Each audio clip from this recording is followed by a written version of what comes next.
we now know everything. We already knew the 23 teams that will be traveling to Morocco, but now we know the groups, we know who will play who, when, and where. And the only thing that separates us from the 35th Africa Cup of Nations, and here is time. Just time.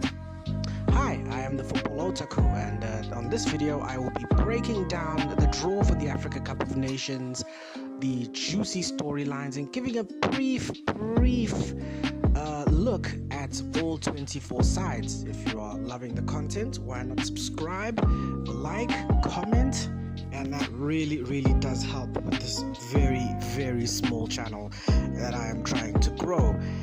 Anyway, enough small talk. Good evening, good day, good night.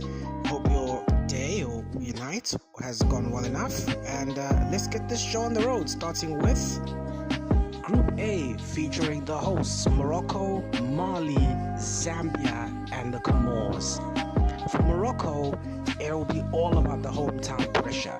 In the last 15 years, Morocco have increased their influence in African football, whether it be on the pitch, at the club or international level, or even politically in the boardroom. It has all led to this. 49 years was the last time Morocco last won the Africa Cup of Nations, and with the team that they have, with the stars that they have, you would feel at home they have to deliver. They've been one of the most formed teams in Africa, even winning all 6 of their qualifiers. Yes, they had to play in qualifiers despite being the hosts. Of course, they will have the likes of Achraf Hakimi, Brahim Diaz, and Romain Saïss as captain. But will it be enough to finally bring the trophy back home and to keep it in Morocco for the next 2 years? Mali have always been one of the great underachievers at the Africa Cup of Nations. Okay, underachievers is me being harsh. For Morocco, it's always been about the weight. For Mali, they haven't even started. Sorry, I'll try stop being harsh here. Mali have always been the bridesmaid and never the bride. 2 bronze medals in 2012 and 2013, but they have never made the final or ever won the trophy. Yves Bissouma and Abdoulaye Doucouré, both Premier League stars with Everton and Tottenham respectively, will be hoping to change that. They also have brought in Tom Saintfiet, the coach of the Gambia, who led them to 2 back-to-back Cup of Nations appearances. For Zambia, they have made back-to-back Cup of Nations for the first time since 2015, but this isn't the brave Chipolo Polo that famously conquered the continent in 2012 and were very disappointing in their last showing, crashing out of the groups in 2024. They still have Abraham Grant, which is still a good thing, which means that there's consistency, and expect a lot from the likes of Patson Daka in their squad. Though they will be matched with Morocco and Mali. Those are 2 teams that will be very difficult for them to overcome. But it's not that it's alien for them. I mean, they did beat Ivory Coast in the qualifiers, but sometimes it's not really about the qualifiers. It's what you do at the tournament itself. For the Comores, they are back after they shocked the continent in 2022. I mean, that famous victory over Ghana, seeing them go to the last 16 in their debut tournament. Much has changed for the Comores, of course missing out in the last tournament, but Yusuf Nacha, the guy who scored that famous goal and even that one famous goal against Cameroon in the last 16, is still part of the national setup and having a very strong qualification campaign, and they're even top of their World Cup qualifying group that features Ghana. Expect them to spark a few surprises in Morocco. They will actually be playing the opening game along with the Atlas Lions, and don't be surprised if there's a strong Comorian community that will choose to support them. Note, a lot of Comorians actually base themselves, excuse me if I get that one wrong, base themselves in Marseille, about 250,000 base themselves in Marseille, and with Marseille being a very short distance from Morocco, expect quite a few of them to be making the trip down south to support their team. Group B features Egypt, the record holders, the Pharaohs, South Africa, Angola, and Zimbabwe. For Egypt, this could be at least Mo Salah's last chance. He turns 33 come tournament time, and this could be his last opportunity to finish the story. 2 finals appearances and 2 last 16 eliminations, none have brought home the trophy. Gone are the days of Egypt's 2010, or should we say their team of the mid-2000s that won the Cup of Nations 3 years in a row. But it's not that they lack talent this generation. The likes of Omar Marmoush has just joined Man City, Sam Morsi plays for Ipswich Town in the Prem, and of course there is the Egyptian King. They are coached though by a former Cup of Nations winner, Hossam Hassan, and his brother Ahmed Hassan actually work at the club at the national team technical committee, and expect them to be leading Egypt hopefully to an 8th title. They did have a strong qualification campaign and qualified unbeaten. For South Africa, the pressure will be there. I mean, bringing home 3rd place when no one really expected it is always going to bring more eyes to you. But it won't be pressure from home, it will be pressure from outside of the continent. South African football has grown in leaps and bounds over the last 2 years. South African clubs are making a better influence in CAF club competition. 3 out of 3 will be playing in knockout stages of both CAF competitions, both Confederations Cup and Champions League. Also, the national team has been in leaps and bounds. They're top their World Cup qualifying group. They are unbeaten in 10 and also qualified for the Cup of Nations undefeated. Hugo Boss will also do something that has never been done before for Bafana Bafana, and that's lead them to back-to-back tournaments. And with Ronwen Williams, the best goalkeeper on the continent, many would expect Bafana Bafana to have another strong tournament and be tough to beat, especially for the bigger teams. For Angola, that pressure will be there as well. Personally, they were my favorite national team of last year. They were my national team of the year. Forget what CAF says. Pedro Gonçalves led a team that won 14 matches and qualified for the Cup of Nations undefeated for the very first time. They were a team that wowed the continent and even eliminated the Black Stars. A strong qualification campaign, a strong quarter-final showing at the last Cup of Nations. Also, they've got some top talent abroad. Nzola, who plays for Lens in France, Zito Luvumbo for Cagliari in Serie A, and who could forget Mabululu, who actually scored the goal of the tournament at the last Cup of Nations. He's currently tearing it up at Al Ahly Tripoli. I expect them to be very, very difficult and maybe even to challenge South Africa and Egypt for a place in the last 16. For Zimbabwe, they returned to the Cup of Nations after missing the last tournament due to government issues. Michael Nice, their manager, has said that Zimbabwe should be playing in these tournaments regularly, and they've had a good enough qualification campaign, finishing behind Cameroon, but also ahead of Kenya. They do have Tino, who formerly plays for Lyon, and Marshall Monetsi, who currently plays for a very entertaining Stade Rennes side in Liga. I do, though, expect them to be the bottom feeders or the cannon fodder of the group, but I do also expect them to be pretty competitive. And that match against South Africa will be one match a lot of Zimbabweans will be looking forward to. I know for many South Africans, our rivalry with Nigeria is the big rivalry, but don't expect us to overlook the guys from across the Pipe Bridge border. That derby match is going to be much looked forward to. In fact, this group is just one big COSAFA group, Egypt being the absolute outlier. Group C features the Super Eagles, Nigeria, Tunisia, and the co-hosts of the upcoming Nations Championship, Uganda and Tanzania. For Nigeria, it's all change. They've got a new man in charge in Eric Sekou Shal, the Malian, the first ever African foreigner to coach the Super Eagles. If you guys remember who he is the water meme. Also, they've kept a lot of their star talent. I mean, Ademola Lookman recently won the CAF Ballon d'Or. They've got the previous year's Ballon d'Or on their side, the African Ballon d'Or, should I say. Victor Osimhen, William Troost-Ekong, the captain, and Victor Boniface. It's a team dripping of quality. But can Eric Sekou Shal be able to get that quality gelling? Also, Nigeria, though they've had a strong qualification campaign, qualifying unbeaten, he though will need to get them playing. I mean, at the Cup of Nations, they were notoriously slow starters. And I don't need to bring this up, but they're struggling in World Cup qualifying at the moment.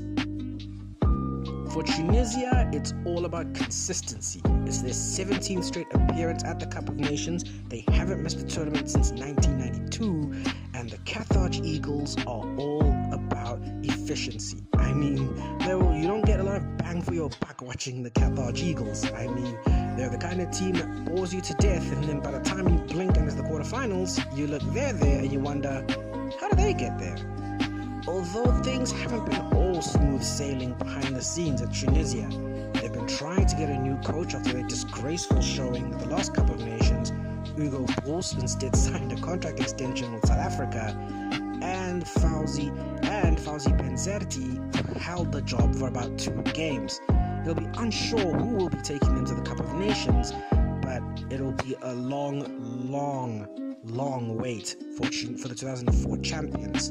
I feel that they'll be needing to do a lot of work both on the pitch and off the pitch if they're going to look anything but competent in Morocco. But knowing Tunisia, they always find a way. Uganda are back at the Cup of Nations, having missed out the last couple tournaments, and they were fantastic in qualifying. I mean, it didn't help that the group was pretty open, but they did what they had to do, getting a draw in South Africa and then winning out the rest of their qualification campaign until they lost out to Bafana Bafana. Uganda, though, will be a challenge and will be definitely motivated knowing that they're hosting the Next Nations Championship. It'll be very interesting to see how the Cranes do. For Tanzania, though, it was a fantastic return to the Cup of Nations. Again, their last appearance, just like Uganda, was in 2019.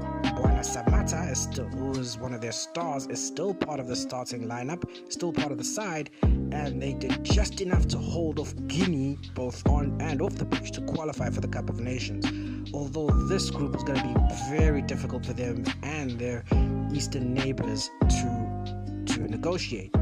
Though I expect that Sekafa Derby is going to be a pretty entertaining watch. Group D features Senegal, DR Congo, Benin, and Botswana. For Senegal, a new name and a new voice is in the dugout. After 9 years, Aliou Cisse has finally said goodbye to the Teranga Lions and leaves behind an absolute legacy. The new man in charge, Pape Thiaw, will be charged with leading Senegal with another strong run at the Cup of Nations. The last time they were there, they were knocked out in the last 16 by Ivory Coast, one of the shocks of the tournament. Although they have qualified unbeaten and possess one of the strongest sides on the continent, the problem is they've been pretty pragmatic. I mean, it was very common, especially under Cisse's time, where Senegal would win the odd goal, would win by 1-0, or the odd goal, or even the odd penalty. I mean, there was the very popular joke of 1-0 Senegal, Mane penalty, that's it. But I expect Pape Thiaw to be a lot more expansive. I expect him to use a lot more of his talent, especially the likes of Kalidou Koulibaly, who's still amongst the setup, Sadio Mane, and Lamine Camara. I expect them to be very well used, and I expect Senegal to shine, especially in the groups. For the DRC, they have kept their same man, who is Sebastian Desabre, who led them to 4th at the Cup of Nations. They've still got their captain, Sami Moutessami, who now plays in Turkey for Sivasspor, Chantal Mbemba for Marseille, Michak Elia, who still plays for Young Boys.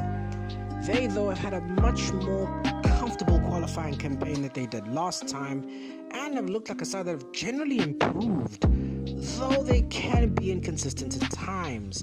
But I feel that if they can get running at the Cup of Nations, they'll be okay. They'll definitely fancy their chances in this draw. For Benin, they returned to the Cup of Nations for the first time since 2019. Their star man Steve Mounier is still part of the national setup, and they're coached by former Nigeria manager German Gernot Rohr. They didn't play any of their home matches in Benin. They play a lot of their games in Ivory Coast, but they're still a side who've been pretty well on form and have been one of the more underrated sides. I mean, they drew with Nigeria in qualifying, only losing once, losing in Nigeria, and also in a triple threat top of the group in their World Cup qualifying along with Rwanda and South Africa. I would expect the Cheetahs to produce something, not necessarily special, but I definitely do expect them to spark a surprise. They definitely won't be taken lightly by anyone else. For Botswana, it's a big return, back to the Cup of Nations for the first time after their one and only appearance in 2012, and it was a miraculous qualifying campaign. Qualifying ahead of the likes of Mauritania, who've become AFCON regulars, there was a campaign that started very well until they lost their coach 4 games in. Their man in charge going away, taking a job in Libya. They've since been coached by Coach Morena, who has taken Botswana football by storm, leading Jwaneng Galaxy to the CAF Champions League and to memorable victories away at the likes of Wydad Casablanca. He's taken that steel and determination to win in the continent at club level to the national team, then needing a last day win over Egypt, or a last day result over Egypt to qualify for the Cup of Nations, which they did, a 1-1 draw, which is good enough to see the Zebras return to the big show. Although in this group they will be the heavy unfancied underdogs, I wouldn't be surprised if they gave all 3 teams a game. I mean, they are absolutely tenacious, they're tough, and the fact that they're here after the qualifying group they were handed is still a fantastic achievement. They're the reason they're here and why Mauritania and Cape Verde are not. Sorry guys. Group E will see Algeria, Equatorial Guinea, Burkina Faso and Sudan battling for a place in the last 16. I can only imagine the PTSD Algerians must be having when they were looking at this group. Knowing that Burkina Faso and Equatorial Guinea were here, 2 teams that have troubled them in previous Cup of Nations, would have sent them over the edge. Jamal Palmari, the coach who led them to their last triumph in 2019 and the last 3 tournaments, has since walked away, and they are now led by Vladimir Petkovic, the long-time former coach of Switzerland, and they dazzled in the qualifiers. Of course they qualified unbeaten, but they qualified scoring goals, even the highest scoring team in the qualifiers, but it doesn't matter as long as you do well in the tournament. I mean, the last 3 AFCONs, Algeria have had stunning qualifying campaigns, only for them to falter when they get to the competition proper. Of course, Riyad Mahrez is still there and still amongst the goals, still amongst the influence, but they have the likes of Mondi, Al Noud, and also Oussem Aoura, who plays in Saudi. Also, I expect them to have a lot of influence from Said Ben Rama. For Burkina Faso, they have a new man in charge, Bamba Toure, a local guy. Also, they have Bertrand Traoré as captain, who's actually returned to Ajax, but they've had a solid qualification campaign. Only 1 defeat, which was away to Senegal, and they were the first team to qualify for the Cup of Nations. A solid side who also are in the running for World Cup qualifying contention. The Stallions are a team that have always been one of the most solid sides on the continent. I mean, the last 16 though elimination, that was something they didn't really expect and something they weren't really happy about. I feel though they should improve as the tournament goes on. For Equatorial Guinea, it's all about consistency. It's absolutely amazing how these guys, probably one of the smallest teams on the continent, are able to now regularly qualify for the Cup of Nations. They've kept their same coach, the guy with the meme, Balde, and also Pablo Canet, their captain, though they have lost their inspirational figure Emiliano Nsue, who has had problems with the local federation and has been banned by FIFA and will probably miss the tournament. Although the FIFA ban I think by now has expired, but I mean the doors are closed, unless there can be some magical reconciliation act that could bring him back into the national setup. They though had a strong qualification campaign, wasn't as dramatic as it was a couple years ago, and with what they did last time, I'm sure they'll be back to shock the continent once more. For Sudan, it's all about the people back home. I mean, Sudan has going through a terrible situation at the moment with the local conflict and the civil war. I mean, for that country, the joy of just being in the Cup of Nations is victory on their own. And of course, denying Ghana. That victory over them in Libya was essentially the win that qualified them for the Cup of Nations. They were coached, ironically, by a Ghanaian, Kwasi Appiah, the man who led Ghana to Brazil 2014 and to the Africa Cup of Nations twice. You really feel that for them, the victory is just being at this tournament. Of course, they'll want to bring joy to the people back home, and with Al Hilal doing pretty well in the CAF Champions League, I would also hope that would rub onto the national team. And I think it probably will as well. I mean, there's a great correlation between teams that do well on the continent and teams that do well at club competitions. So I definitely think that they will be a team to be reckoned with at the competition. And the final group in review will be Group E, which has the champions Ivory Coast, Cameroon, Mozambique, and Gabon. What a story it was for the Ivory Coast. I mean, winning the Cup of Nations the way they did in front of their own crowd, essentially coming back from the dead, was truly, truly fantastic and magical. Although I still have my gripes on MS5 winning Coach of the Year, still though, it was a phenomenal story. And they did qualify comfortably enough for the Cup of Nations. I mean, qualification though is just that, qualification. Try not to read too much into it. But I felt that there was a bit of a champions hangover. But I'm not going to really hold that against them because, I mean, that happens to a lot of teams. I mean, you could be Qatar trying to qualify for the next World Cup.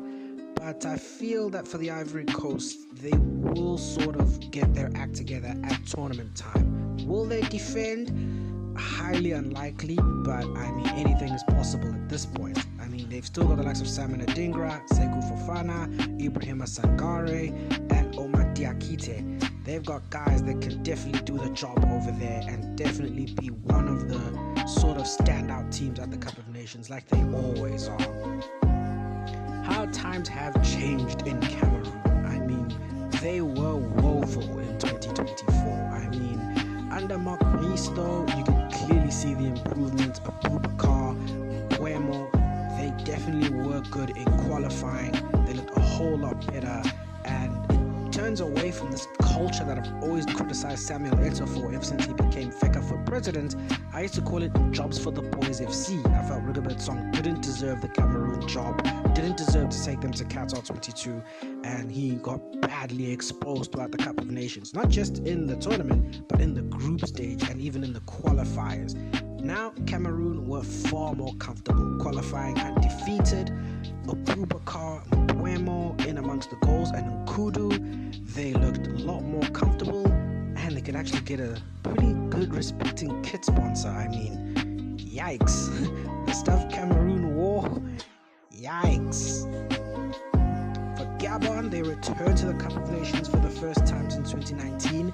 Pierre-Emerick Aubameyang is still amongst this team.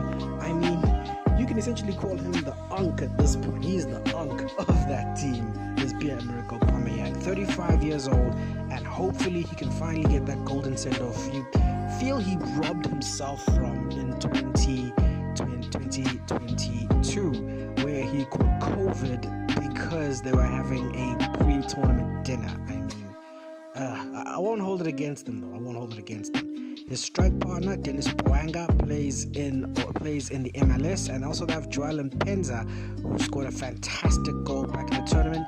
He was in amongst the goals in the qualifying campaign, and they are coached by a local, which has become a bit of a trend in African football. A lot of teams now started to be coached by their local homegrown coaches, which is pretty good to see. I mean, I don't really play into the whole local versus international thing.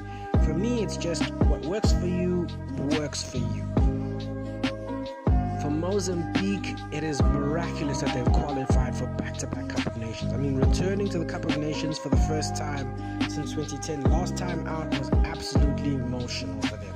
And they did hold their own at the last tournament. I mean, they came back, drew with Egypt, they came back and drew with Ghana, and were pretty unlucky, I think, to lose to Cape Verde, losing to absolute quality. But the Mambas have returned to the Cup of Nations and have shown that there is a level of consistency, there is a level of quality that they can go to back-to-back Cup of Nations. I feel though that they will be a bit of a dark horse in this group, and even if they don't qualify themselves, they will definitely be a challenge for the other three in their group.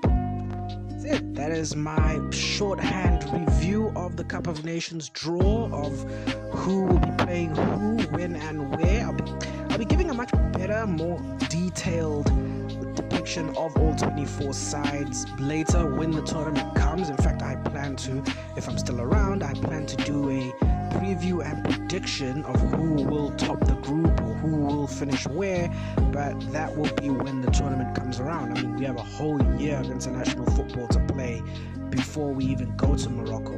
But like I said, the tournament is shaping up real nicely. A lot of nice games, top teams, top players, and it's going to be yet another fantastic Cup of Nations. If it's anything like Ivory Coast 2024, this will be a phenomenal tournament, and it'll be a phenomenal summer or winter, whichever part of the continent you're from. Anyway, thanks for watching through this video. You guys are absolutely amazing. Again, don't forget to like, share, and subscribe. I will be hoping to drop a new video every single week about anything going on in football. But anyway, until then, it's been your boy, the Football Otaku, and check you on the flip side.